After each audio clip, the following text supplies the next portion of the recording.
It's time for part 2 of Russell Smart's introduction of the autumn staff of the National Scouting Museum and the Villa Philmonte. This week, we'll meet the museum collection staff and the folks that bring the stories of the Villa Philmonte to life on this special edition of Artifact of the Week.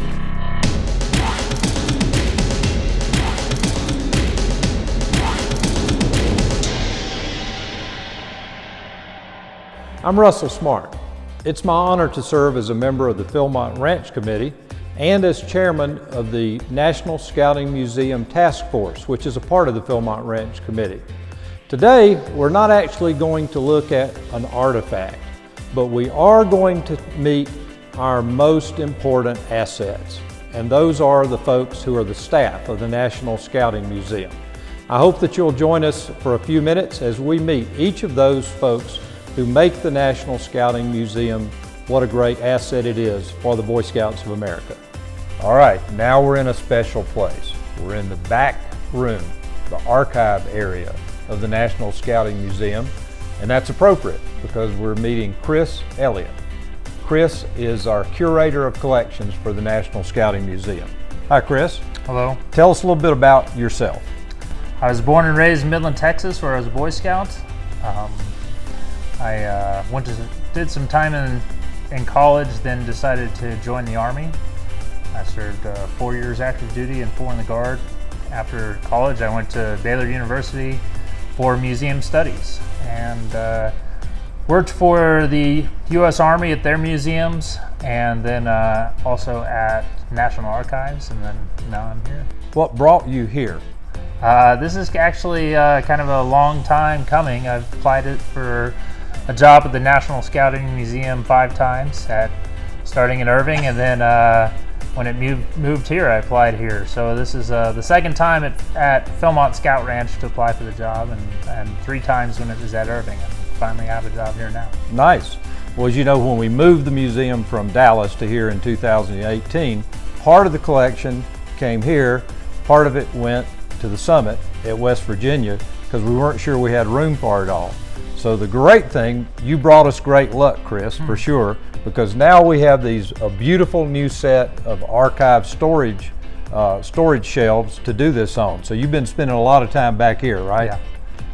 And what are some of the things that you've most enjoyed looking at and reviewing as our collections guy? My favorite things are maps, I guess, which are all in the flat storage, but we have some really amazing old maps here from, and I guess my favorite thing is discovery. I like opening boxes, finding stuff out. Well, you've certainly been a great help to us as we've been working on the upgrade, helping us find things to put together into new exhibits, and we appreciate that. What's one of the most unusual things that you've just uncovered as you've been working with the collection?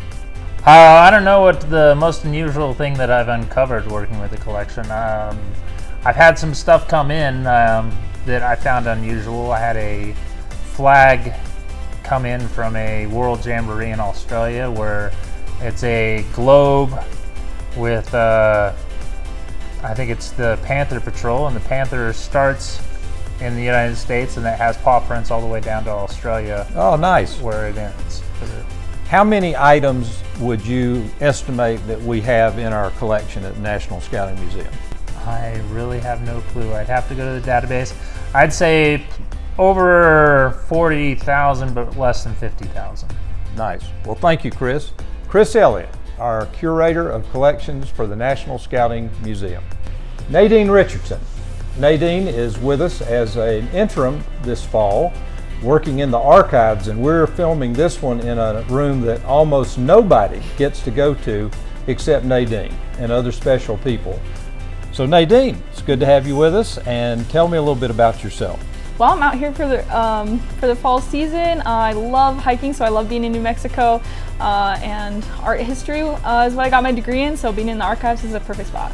So what brought you to Philmont as an employee and then eventually to this job working with archives? Yeah, so I first came out to Philmont in 2019 as a ranger, so my first time out here was actually on staff, but my brother had come out here on staff before and he'd gone on trek, and even my dad went on trek back in the day, so it kind of runs in the family. And so how did you make that transition from ranger to archivist with the National Scouting Museum? Yeah, so I spent 3 summers out here working with the ranger department, 2 summers as a ranger, and this past summer I got to be a ranger trainer, which was really, really awesome. And I just finished up school with a degree in art history, and this was a great opportunity to kind of combine those 2 things of my school interests and my love of Philmont over the summers. Now I know you've been handling lots and lots and lots of pieces of paper. Have you found anything really interesting or exciting so far in your archive work? Well, something I think is really cool is seeing a lot of the hand-drawn trail maps. So all of the camps that we have, all the trail camps and the staff camps have maps that now are produced by the GIS department, but back in the day they were hand-drawn by the camp directors, so seeing all those hand-drawn maps is quite cool. So how many thousands and thousands of pieces of paper have you looked at so far? I'd say we might be in the millions. Right. Well, thank you, Nadine. It's great to have you as part of the staff, even if it's only for an interim time. Nadine Richardson, our interim archivist. Rory Crofton. Rory is our Villa Philmonte curator. Now, you would think Rory would be spelled like R-O-R-Y, and that's how we all spell it. It's a crazy Irish thing, and I'm not even going to attempt to explain why most of the letters are silent in the way it's spelled in Irish. But Rory's a great guy. And Rory, tell us a little bit about yourself. Well, I'm a little bit all over the place in terms of where I'm from. I grew up I was born on the west coast of Canada, a town called Victoria, or city, I should say. And I kind of hopped all over the place growing up. My family was pretty mobile, but I spent a lot of my time growing up just down the road in Las Vegas, New Mexico. So that's ultimately kind of how I got to know this part of the world a bit better, hear about Philmont, all that kind of stuff. But museums and history have always been a big passion of mine. I knew from, the time I was a really young kid when some people were playing, doctors and firefighters, I was over there putting little museum displays together. That's amazing. So that's what I was doing. And eventually when I went away to school, I focused on fields that would be kind of relevant to working in history museums specifically. So I did an undergraduate program in history and American studies, and then eventually went on to do a master's degree in history and museum studies. So that's kind of how I got into it, and I've been lucky to work at a few museums in the past, but this one I think is the best so far. So, well, how did you get to Philmont? What brought you to this job in this place? Yeah. So originally I started out working here in 2016. I was a seasonal staff member, as I think a lot of the full-timers start out like. So I was working as an intern over at the former Philmont Museum and Seton Memorial Library, which is sadly no longer around anymore. But I was there working down in collections, helping us get ready for the big move and transition to what we then thought was just going to be the new and improved Philmont Museum. I came back in 2018 as a museum specialist and found that not only was it the Philmont Museum, it was also going to be the National Scouting Museum, so I helped them get that kind of set up for its inaugural year. And then in 2019, I was the camp director at the Chase Ranch, one of our other museums here on the property. So I've kind of I got as a seasonal staff member to dip my toes into most of the other museums at Philmont. And then in 2021, in January of 2021, I was offered the opportunity to come back and work in this position taking care of the villa, which I'm not sure whose bright idea that was, but I'm sure glad to be here. So that's your full-time job.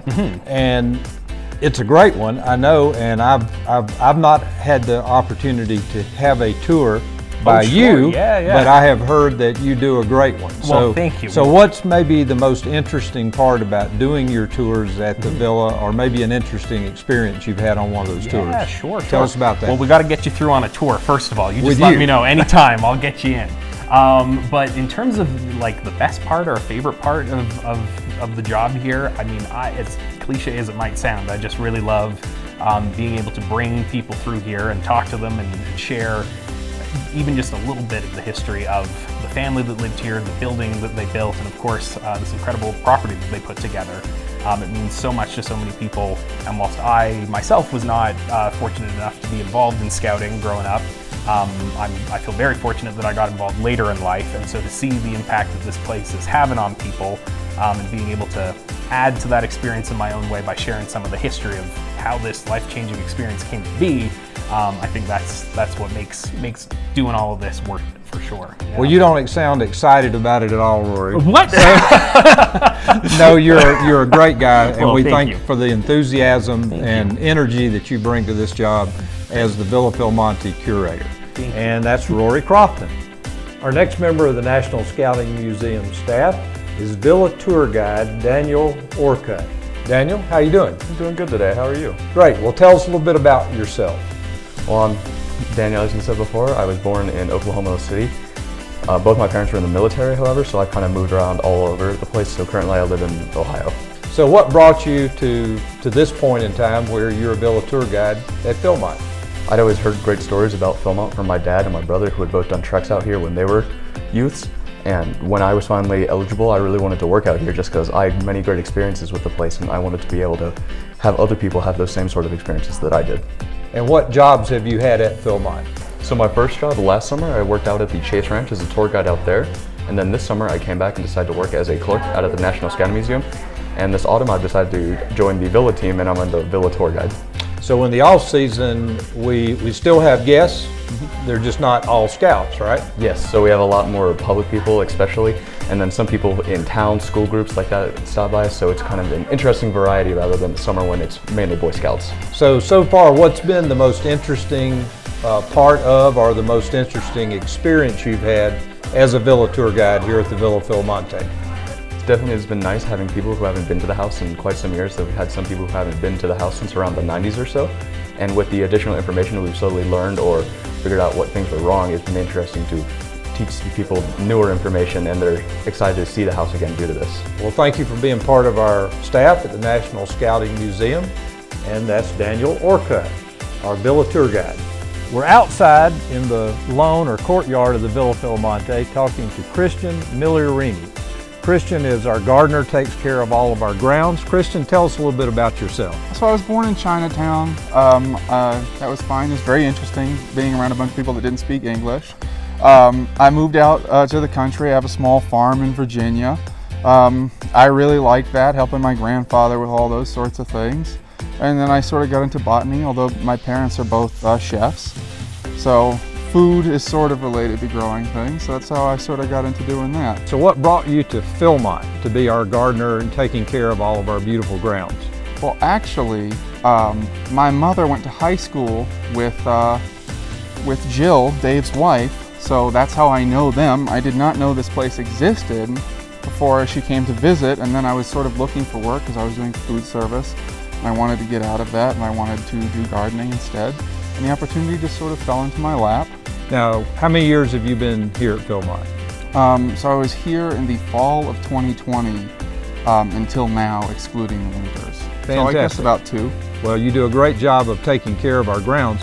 What's maybe your most interesting or enjoyable part about doing all of this for Philmonte? Well, I would have to say, one, now that I have a little bit more of experience, I have a little bit of creative control about where things go, the color palette that goes on, as well as just learning new things. So I'm taking care of a little bit of a rust problem today. Haven't really had any of that personal problem on any of my own plants except for here. So it'll be a learning experience to see what works and what doesn't work, and the same with having some creative control over the gardens here to see what works and what doesn't work. So learning is the most enjoyable part of my job. That's Christian Milioni, right? Close enough? Mm-hmm. Okay. That's good. Christian takes care of our plants here at the Villa Philmonte as our garden does an excellent job. Thank you, Christian. Thanks, Russell. If you'd like to work next summer as a seasonal employee here at the National Scouting Museum, or would like to serve as a volunteer docent, follow the link in the description and fill out a seasonal application. Each summer, we hire gift shop clerks, museum specialists, custodians, villa tour guides, and a staff to provide tours of the historic Chase Ranch house. We also bring in 25 to 30 volunteer docents to greet visitors and share the stories of the BSA with our guests.